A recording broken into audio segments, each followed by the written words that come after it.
যে মেয়েটা খুব প্রয়োজন ছাড়া একসময় নিজের রুম থেকেও বেরোতো না, সেই মেয়েটাই এখন সবটা সামলায়।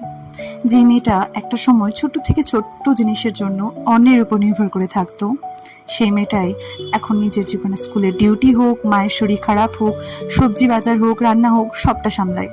একসময় মনে হতো আমার দ্বারা বুঝি এসব সম্ভব না, কিন্তু ওই যে সময় আর পরিস্থিতি, লোকে হয়তো ঠিকই বলে সময় আর পরিস্থিতি মানুষকে সবটা শিখিয়ে দেয়।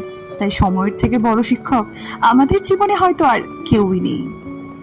এই ভীষণ সহজ সরল কথাটা যত তাড়াতাড়ি তুমি বুঝে নিতে পারবে, তত দেখবে তুমি সবকিছু শিখে উঠছো। যা কিছু ভাবতে কোনোদিন শিখে উঠতে পারবে না, সেসবও। আমি যতদূর মনে করি মধ্যবিত্ত বাড়ির মেয়েরা না এক একটা যোদ্ধা।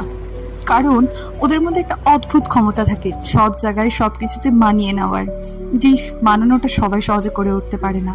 আমরা কখনো কখনো 10টা টাকা বাঁচানোর জন্য কয়েক কিলোমিটার পায়ে হেঁটেও চলে যেতে পারি, আবার কখনো মায়ের সুবিধার জন্য 100 টাকা দিয়ে হলেও 2 কিলোমিটার যাই।